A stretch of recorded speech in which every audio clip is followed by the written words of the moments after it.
Il était une fois une femme très riche, qui donna naissance à une belle petite fille. Son nom était Frida, et elle n'a jamais touché son bébé depuis le jour de sa naissance. Contrairement à d'autres mères qui rêvent de tenir leur bébé dans leurs bras, Frida traitait son propre bébé comme un fléau. Les infirmières se demandaient toutes pourquoi elle avait agi ainsi. Certaines lui ont même expliqué pourquoi tenir son bébé dans leurs bras serait bénéfique à sa guérison. Mais Frida n'écoutait personne. Elle avait une nounou qu'elle payait très cher pour s'occuper de l'enfant. Elle a fourni tout ce dont le bébé aurait besoin, mais est restée à l'écart, surveillant son bébé à distance, surveillant tout ce que faisait la nounou. Beaucoup trouvèrent ce comportement étrange, et bientôt, les rumeurs commencèrent à circuler. Certains pensaient que son refus d'allaiter son enfant était lié à des raisons diaboliques, tandis que d'autres doutaient qu'elle soit la mère de l'enfant. Ils croyaient que l'enfant avait été adopté et que Frida regrettait de l'avoir adopté. Malgré cela, Frida est restée silencieuse, tandis que sa nounou Salma prenait la responsabilité de s'occuper de son enfant. Les mois passèrent, et Frida n'avait toujours pas touché l'enfant. Ses actions devenaient désormais de plus en plus suspectes, car personne ne savait même qui était le père de l'enfant. Plusieurs spéculations ont été émises, mais personne ne pouvait dire avec certitude qu'il savait ce qui se passait. Frida était une femme très réservée, et il était donc difficile pour quiconque de savoir ce qui se passait réellement. Même la nounou Salma ne comprenait pas pourquoi Frida refusait de toucher sa fille. Cependant, elle n'osait pas demander, car elle craignait ce qui arriverait si elle le demandait. Toute sa famille dépendait de l'argent qu'elle recevait en travaillant avec Frida, et Salma ne pouvait pas risquer de perdre son emploi à cause de ce qu'elle considérait comme n'étant pas son affaire. Cependant, les choses ont rapidement changé lorsqu'elle a reçu un appel d'un numéro inconnu. L'appel est arrivé tard un soir, alors que Salma berçait le bébé pour l'endormir. Au début, elle hésita à répondre, mais la curiosité prit le dessus. Alors elle a décroché l'appel et a demandé qui c'était. « Bonjour », une voix grave et calme répondit. « Si vous parvenez à découvrir pourquoi Frida refuse de toucher son bébé, vous recevrez 5 millions en liquide. » Sans poser de questions. La ligne est tombée en panne, tandis que la nounou s'asseyait et regardait l'écran de son téléphone, le cœur battant la chamade. Elle fixait le téléphone dans sa main, se demandant si c'était un rêve. 5 millions, ses mains se mirent à trembler. L'argent pourrait changer sa vie et celle de toute sa famille. Elle pourrait ainsi envoyer ses frères et sœurs à l'école, construire une maison pour sa mère et même créer sa propre entreprise. Alors qu'elle était assise là à réfléchir, Frida passa devant la chambre du bébé pour se rendre dans son bureau. Son bureau était à côté de la chambre du bébé, et souvent, la nounou pouvait l'entendre sangloter doucement pendant qu'elle travaillait. Elle savait au plus profond d'elle-même qu'il y avait quelque chose de brisé chez sa madame Frida, quelque chose de caché. Et même si Salma n'avait jamais dit un mot, elle l'avait toujours senti. Pourtant, 5 millions, c'était beaucoup d'argent. Elle est restée éveillée toute la nuit en pensant à l'offre, alors qu'elle décidait finalement de sauter dessus. Elle a appelé le numéro et a accepté la demande, promettant de découvrir pourquoi sa matrone avait refusé de toucher son bébé. Ainsi, le lendemain matin, sa mission a commencé. Elle observait Frida attentivement et posait des questions désinvoltes, espérant reconstituer une histoire qui aurait du sens. Mais Frida n'a rien révélé. Salma était tellement frustrée qu'elle a réfléchi à la marche à suivre et a élaboré un plan qui, selon elle, fonctionnerait. Elle est restée éveillée toute la nuit, peignant un immense tableau de Frida tenant son bébé dans ses bras. Salma pensait que cela déclencherait une réaction qui, selon elle, lui donnerait une idée de ce qui se passait. Elle a accroché le tableau dans le couloir menant à la chambre de Frida, tandis qu'elle attendait patiemment sa réaction. Quelques heures plus tard, Frida sortit de sa chambre et vit le tableau. Elle était si bouleversée qu'elle le décrocha du mur et le fracassa au sol. « Qui a accroché ces conneries sur mon mur ?» s'écria Frida avec colère, tandis que Salma sortait à sa rencontre, le bébé dans les bras. « Je ne voulais pas faire de mal, maman. Je pensais que ça te plairait, » dit-elle à Frida, qui l'avertit sévèrement de ne plus jamais faire un tel coup. Salma s'est excusée à plusieurs reprises, son cœur battant la chamade dans sa poitrine, mais à l'intérieur, elle souriait. La réaction de Frida lui avait confirmé quelque chose. Il y avait bien une blessure profondément enfouie. Une blessure que la simple vue d'un tableau pouvait rouvrir. Au fil des jours, Salma a changé de stratégie. Elle est devenue plus affectueuse avec le bébé en présence de Frida, berçant l'enfant dans le salon ouvert, chantant des berceuses assez fort pour que Frida l'entende. Parfois, elle parlait même au bébé à l'oreille de Frida, rassurant le bébé que sa maman l'aime, même si elle ne peut pas le dire. Un soir, elle dit au bébé qu'elle ressemblait beaucoup à sa mère Frida. Et Frida, qui était assise sur le canapé, les regarda avec colère mais ne dit rien. Elle les a simplement quittés et s'est retirée dans sa chambre, où elle a pleuré à chaudes larmes pendant des heures. Cependant, Salma savait qu'elle se rapprochait. Depuis tous ces mois, elle n'avait jamais vu Frida aussi en colère. Cependant, elle décida d'aller plus loin. Salma a décidé de commettre l'impensable. Elle a élaboré un plan qui, pensait-elle, permettrait à Frida de porter son bébé pour la toute première fois. Salma savait qu'elle devait être très stratégique si elle voulait que son plan fonctionne. Elle poussa un cri très fort qui fit sursauter Frida dans sa chambre. Frida s'est précipitée pour vérifier ce qui s'était passé. Arrivée sur les lieux, elle a rencontré sa nounou Salma, effondrée au sol. Le bébé aussi était allongé sur le sol, à côté d'elle, pleurant à tue-tête. Pendant une fraction de seconde, Salma a cru que Frida briserait le mur qu'elle avait construit autour de son cœur. Mais elle ne l'a pas fait. Au lieu de cela, elle a enjambé le bébé comme si celui-ci n'était pas là, et s'est précipitée dans le salon pour prendre son téléphone. Elle a appelé son médecin, qui s'est précipité chez elle pour voir ce qui se passait. Salma, voyant que son plan avait échoué, resta immobile au sol, faisant semblant d'être inconsciente, pendant que le médecin l'examinait. Juste un malaise, dit doucement le docteur Laure, aidant Salma à s'asseoir, tandis qu'elle clignait lentement des yeux et jouait le jeu. Elle a dû être accablée et a besoin d'un peu de repos. Frida ne dit rien. Debout près de la porte, les bras croisés sur la poitrine, elle fixait le médecin qui examinait le bébé qui continuait à hurler à tue-tête. Elle semble aller bien, a déclaré le médecin en essayant de remettre le bébé à Frida, qui a croisé les bras et lui a souri. J'ai juste besoin que Salma aille bien. Donnez-lui tout ce dont elle a besoin, dit-elle au médecin, stupéfait par sa réaction. Elle n'a même pas jeté un regard à l'enfant alors qu'elle se dirigeait vers sa chambre. Salma, voyant tout ce qui s'était passé, s'est précipitée chez le médecin pour porter le bébé. Elle n'arrivait pas à croire tout ce qui venait de se passer. Frida ne cligna même pas des yeux à la vue de son bébé en détresse. Aucune trace d'inquiétude, aucun instinct, aucun réflexe maternel. Salma était confuse et en colère. Elle est retournée à la chambre du bébé, convaincue que Frida n'avait aucune once d'attention pour son enfant. Salma ne pouvait pas comprendre ce que l'enfant innocente avait pu faire pour mériter un tel niveau de haine de la part de sa propre mère. Les jours passèrent et Salma n'avait toujours pas compris ce qui se passait. Elle manquait désormais de temps et ne savait pas quoi faire. Un soir, alors qu'elle rangeait le linge du bébé, la sonnette retentit et Salma se précipita pour vérifier qui c'était. Elle vit un homme âgé qui demanda à voir Frida. Salma demanda qui il était et l'homme lui révéla qu'il était le mari de Frida. Salma se figea sous le choc, alors qu'elle essayait de comprendre ce qu'elle entendait. Elle le fit entrer dans la maison et appela rapidement sa madame, qui était déjà sur le chemin du retour du travail. Quelques minutes plus tard, Frida est arrivée chez elle et a rencontré l'homme qui lui adressait un sourire rassurant. « Que fais-tu ici ?» demanda-t-elle à l'homme qui lui avait dit qu'il devait parler. « Je n'ai rien à te dire. Sors de ma maison maintenant », dit Frida avec colère. Tandis que l'homme l'informait qu'il devait faire quelque chose à propos de leur situation avant qu'il ne soit trop tard. « Nous ne pouvons pas continuer à vivre comme ça, dit-il à Frida, qui le poussa hors de sa maison et ferma la porte. Salma ne put s'empêcher de remarquer la tension qui régnait dans la maison. Elle se précipita par la porte de derrière et rencontra l'homme qui la supplia de parler à sa tenancière.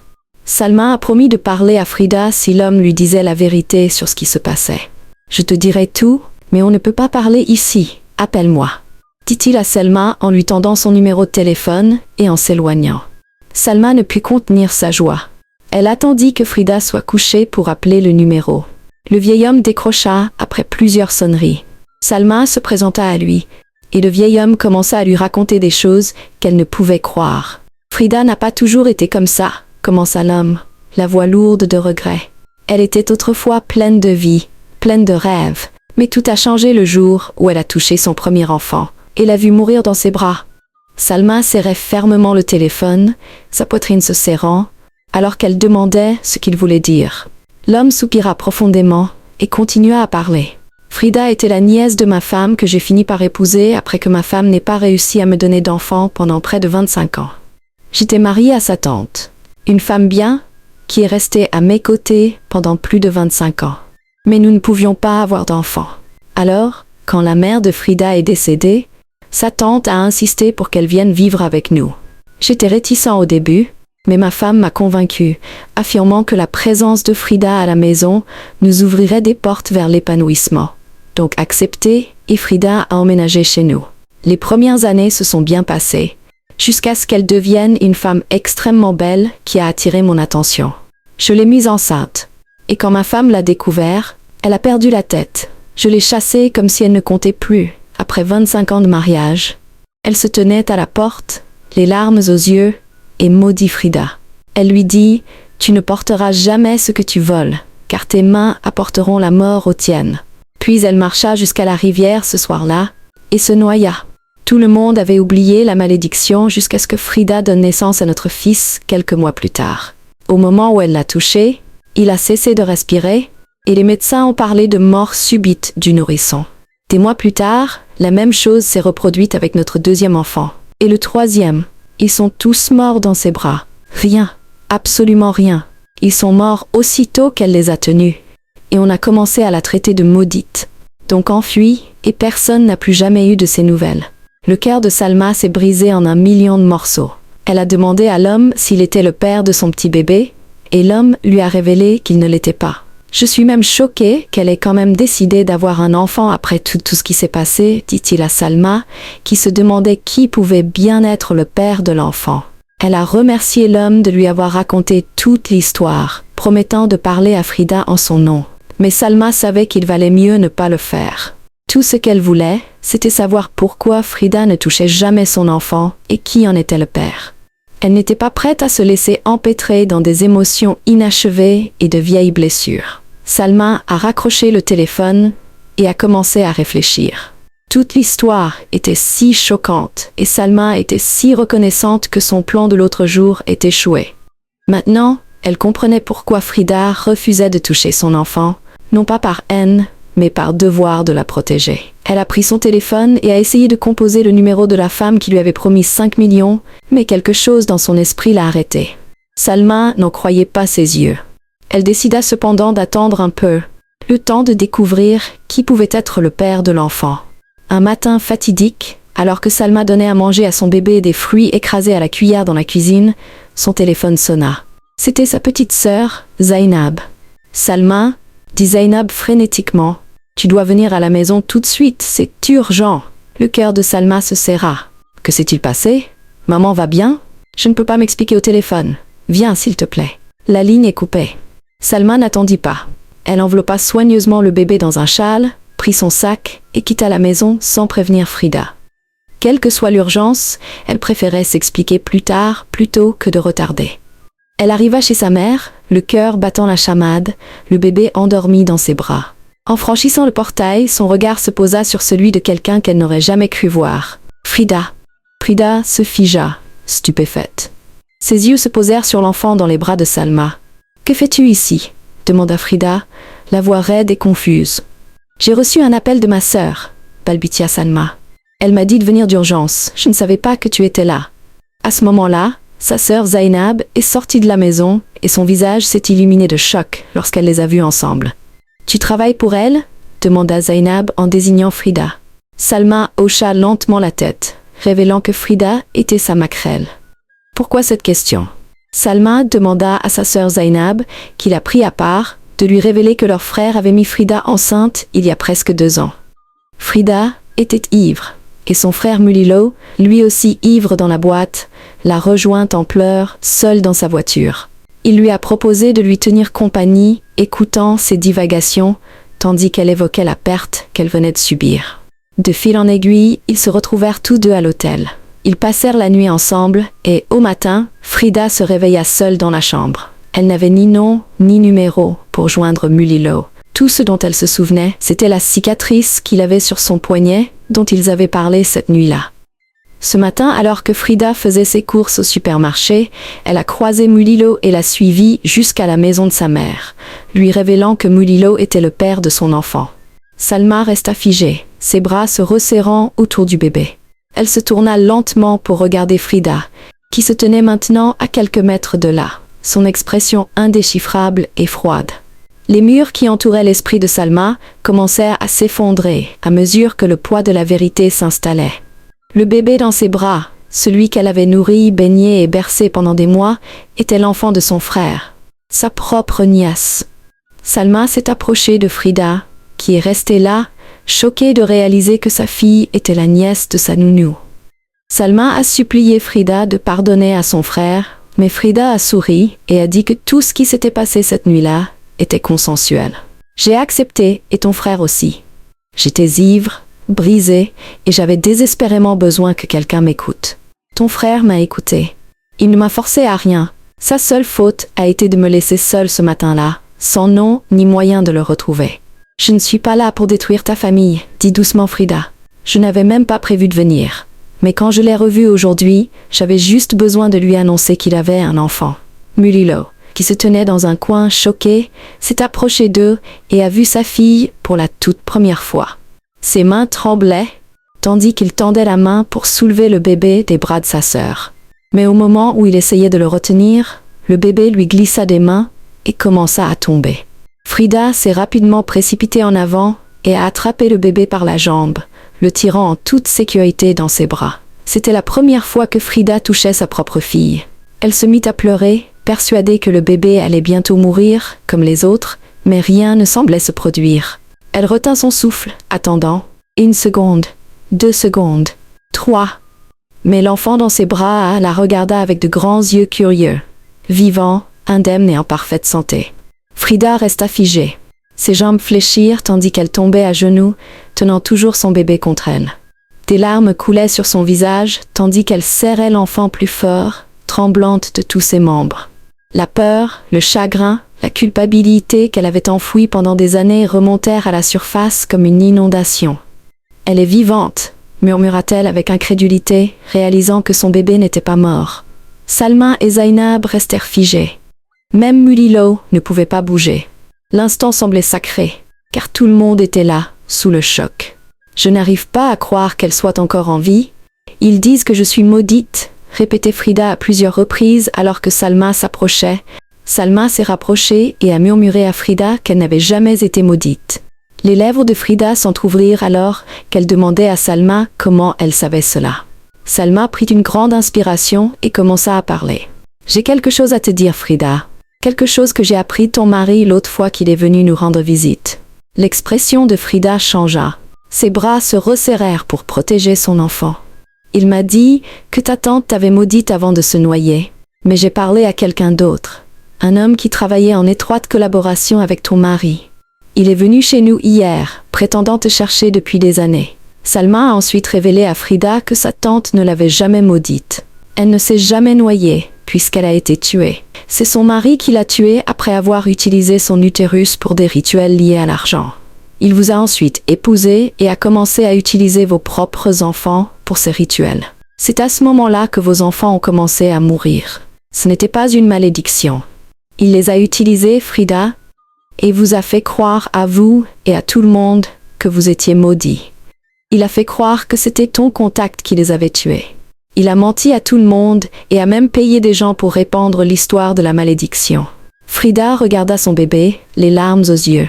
Elle n'arrivait pas à croire que pendant tous ces mois, elle s'était privée de bonheur à cause d'un mensonge dans lequel elle vivait depuis des années. « Il m'a menti », murmura-t-elle. « Il m'a volé mes bébés et ma paix », dit-elle tandis que Salma hochait doucement la tête. « Mais pas celle-là. Plus maintenant, Frida », dit-elle en la serrant fort dans ses bras.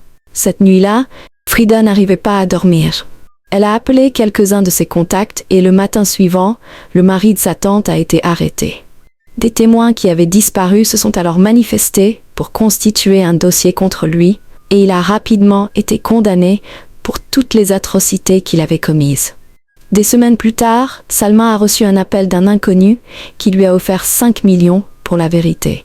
Salma décrocha, une voix féminine soyeuse parla à l'autre bout du fil, lui demandant si elle avait reçu l'information. Le visage de Salma devint froid. « Tu sais, dit-elle lentement, pendant longtemps, j'ai pensé que 5 millions c'était beaucoup d'argent. Mais j'ai appris que certaines choses n'ont pas de prix. N'appelle plus jamais ce numéro, dit Salma avec colère en raccrochant le téléphone. Ce qu'elle ne savait pas, c'est que l'appelant inconnu était une femme d'affaires amère qui était en concurrence avec Frida pour un contrat de plusieurs millions. Elle pensait que si elle parvenait à déterrer un scandale du passé de Frida, elle aurait l'avantage pour obtenir le contrat. Salma était tellement reconnaissante de ne pas avoir divulgué l'information à l'appelant plus tôt. Elle aurait ruiné la vie de la mère de sa nièce, sans même le savoir.